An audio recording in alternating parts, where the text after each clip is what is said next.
بسم الله الرحمن الرحيم الحمد لله والصلاة والسلام على سيدنا رسول الله صلى الله عليه وسلم. اللهم علمنا ما ينفعنا وانفعنا بما علمتنا وزدنا علما وألحقنا بعبادك الصالحين. We spoke last time about some important principles in dealing with the Quran in order to not just understand it, but in order to be able to understand what is the practicalities of it and how we can have this manifested in our character as individuals. Today, inshallah, I want to speak about a very important principle, or an approach rather, not a principle. This approach is, it's not a new innovative way of how we want to conduct ourselves when we deal with the Quran, or I've come out with a new idea so that we can benefit best with the Quran. This is something that is actually from the teachings of the religion. And it's an approach that helps us be able to grasp, not just to grasp the meaning of the Quran, the Quranic verses, but to grasp in terms of receiving these meanings and being able to go through a process where those meanings of the Quran are taking the right effect and taking the right impact on us as individuals, as a human being who has a certain structure about himself and certain elements of that structure. And these elements, they need to be actioned, they need to be activated, if we can use that word, in order for the receiving of these verses has a more deeper effect and a more profound effect. Now, when we say effect here, we're not just talking about a heart effect or an emotional effect, but the effect that we're talking about is the end result, where we become manifested with the teachings of the Quran, where these teachings of the Quran become part of the person. There's a difference between someone reacting with the Quran and then they end up doing certain actions. Let's say, for example, a verse that speaks about giving charity and helping people. So there's different levels of how a person can benefit from these verses. Someone might take it quite lightly. They go off and they give charity, or they try to remember to give charity so that they could be practicing these verses. But another person is more concerned, and this is what we're concerned about because our ambitions are high, inshallah. Another person is more concerned about having this instilled in them as a character, as an attribute in them. That way, it naturally comes out of them as a person. As a person, it comes out as a characteristic. It doesn't come out just as actions, which could be from time to time, or even the actions itself, the level of quality of that action can vary from time to time depending on circumstances and depending on many considerations. But what we want is we want these meanings of the Quran to become part of us, so naturally this comes out of us as a person. So we're not thinking to give charity, but the mercy and the giving, it becomes something embedded in the person as a characteristic. Then he is able to be generous in his giving, in his dealings, not just in a material sense, but in every sense. So his emotions are very, he's very giving emotionally, he's very giving financially, giving materialistically, very giving with knowledge. He's a very giving person because this has become a character instilled in the person. This is what we're aiming for. This is what we're aiming for. So, in order for the person to, inshallah, reach that level, there has to be three interconnecting circles that we have to be aware of, and we have to aim to activate or to be conscious of, so that when we receive the meanings of the verses, we're able to deal with an approach that will bring about the end result where these meanings and these teachings are part of the person's character.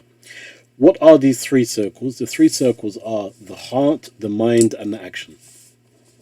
Now, these three circles, or these three elements of the human structure, the mind and the heart and the body or the actions, we find that this remains with us in everything that we talk about. So if we go back to the recordings that we have, we also talk, in addition to obviously the Quran that we're talking about, the series of the Quran we're talking about, we also have the series that talks about the name of Allah subhanahu wa ta'ala. And in that, we also talk about whenever we take a name of Allah subhanahu wa ta'ala, we will be aware that there has to be a heart effect, there needs to be a mind effect, and there needs to be an action effect or a body effect. We also, when we talk about another series, when we talk about the book, the sacred journey, Islam, Iman, Ihsan, when we talk about Islam, Iman, Ihsan, which are the three elements of the religion, according to the teachings of the Prophet ﷺ through the hadith of Sayyidina Jibreel, we find that these three elements of the religion, Islam, Iman, Ihsan, and here Islam doesn't mean the religion, it means Islam as in fiqh, the jurisprudence. So we find that although they relate to three elements of the religion and they relate to three knowledges of the religion so that we know what we're learning in order to practice the religion, it also relates, each of these, Islam relates to the body and the actions to make sure that the actions are conducted correctly, a Muslim's actions, every practical action.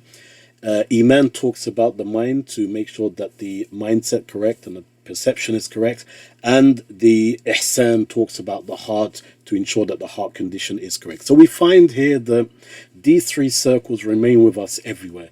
And it's amazing, and we always say this, that Islam is a very organized religion. It's a very organized religion, and it's very encompassing of everything. Not just encompassing of how the religion relates to everything in the world, such as what's happening to families and individuals and societies and plants and the sky and the universal laws of Allah subhanahu wa ta'ala. Not just in that sense, but also every one of us as well. Things have been placed for us in such a beautiful, such an organized way that the frustrations that people have and the confusions and the misconceptions and the misunderstandings that people have, even Muslims and even practicing Muslims, this is because they have not approached the matters of the religion in a way that is organized, and like we said in the previous recording, it comes with a method. It's not just random, it's not just scattered, but it comes with a method, or there's a methodology in knowing how to approach something in order to grasp the fruits that we want to grasp, especially if we have these high ambitions that we spoke about earlier. So when we talk about the verses, we talk about these three elements. So there will be a heart effect.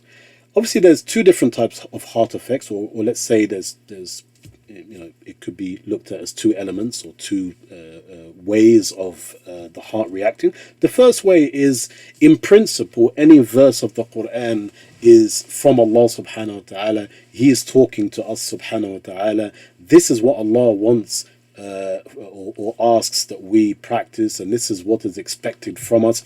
So that should naturally create a heart feeling of submission and devotion. That's generally speaking. But then the verse, also the verses that we're talking about, and we will see this as soon as we start with Bismillah ar-Rahman ar-Rahim in the chapter number 1 of Al-Fatiha. We will find that even Bismillah, when we talk Bismillah, what does Bismillah mean? Inshallah, when we talk about it, there will be a very strong and a very emotional heart feeling that we have towards the meaning of the word and what it means, and the way that Allah subhanahu wa ta'ala speaks to us, and the depth of the meaning that comes into our heart, and our hearts react to that meaning.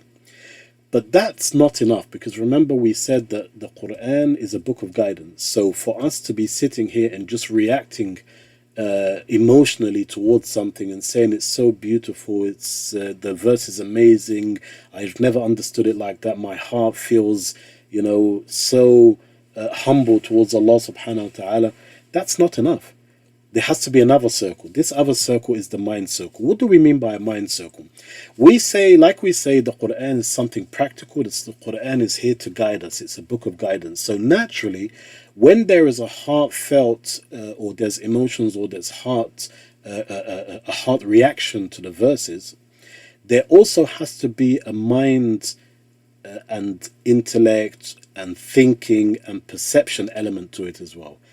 Building that mind picture as to how I will now deal with this verse, how this verse should be dealt with, how I should perceive things in life and in my journey to Allah subhanahu wa ta'ala in accordance with what the verse is saying and what we understand from this verse. This kind of mind picture, or this vision that we have, this mental vision that we have, this then starts off the process of the practical grasping or the practical implementing of this verse, and the process of this becoming part of your character. Because when I find that a verse is talking to me and I have this perception that this is how I need to be, and this is how I need to view life through this verse, or through this teaching, or through this eye-opener that Allah subhanahu wa ta'ala gives us in this verse, and I understand this is how I should be conducting ourselves, and this is how the world should be, or this is how we human beings should be living in the kingdom of Allah subhanahu wa ta'ala, this actually starts the process of a change inside us. Because we cannot indulge in change, we cannot embark in change without understanding what it is in the verse that's telling us to change, and how we should change, and how we should be, and the mind reacting as to how you as a person with your own thinking and your own mindset, how you would then go ahead in visualizing those changes and those tweaks that you do in your life, or in your perception, or in your actions, and in everything, so that you are in line with the teachings of that verse. Then the third circle is the body, or the actions. This is now the practical side. Now, actually doing what the verse is telling us, even if it's Bismillah. Okay, but what is the practical manifestations of this verse? Then I need to practically be doing this. Now, even though we say that we want these teachings of the Quran to be part of the character, all three of these have to come together. Even though the last one we're talking about the practicality, but so someone can say, but that should be enough, because the whole idea is that we practice it. Yes, but we have to be very cautious, because when all three circles are interconnected and we deal with them and we are conscious of all three circles, this will then allow it not to be isolated actions, even though we're saying that the end result should be that we're practicing the teachings of the Quran. But there's a difference between practicing it as just individual isolated actions, and between it being a characteristic that is instilled in us, which will allow us to naturally, instinctively put into practice these teachings. So these three circles are very, very important, and this is something that we can take away with us in any teachings of the religion. Even with hadith, for example, when we deal with a hadith, we understand the hadith, and we react with the hadith through these three interconnecting elements. And finally, because there is no way that we can do any religious matter without seeking knowledge. This is a very serious matter. So people do not go astray or start practicing with desires, or practicing because they think that this is how it should be practiced, or this is how they want it to be practiced. We are governed by the teachings of the scholars. They are the ones that have understood the text. They are the ones that have brought to us and done immense work over the years. May Allah subhanahu wa ta'ala bless them, to tell us the know-how, or tell us what is expected of these verses. So this, although we said that the circle of the mind is one of the circles, but it all starts with gaining that understanding, gaining that mind knowledge, gaining that knowledge of how the verse is to be understood, so that we can then have these three elements activated, and have these three circles react in a way that every one of them plays its role in order to develop a new characteristic, or to advance a characteristic that may already be in a person, or tweak and amend and correct and refine and purify that characteristic, if it may already be in a person, and it may even be advanced in a person, but it's not pure, or it's not in line with the teachings of the Quran. So let's inshallah be very, very conscious of these three circles, that when we deal with the verses, we will have a heart effect, or an impact on the heart and on the mind and on the actions, all leading to, inshallah, as the title of this series is, the Quran, or the Quran from the Quran from reflection to perfection. So the end result is that we want to be characterized with the teachings of the Quran, so that we can become even more perfect people, and we can be people of righteousness and noble character. Inshallah, we ask Allah subhanahu wa ta'ala that He helps us and guide us, for we will be unable to do anything except with the will and the support of Allah subhanahu wa ta'ala. Walhamdulillahi Rabbil Alameen.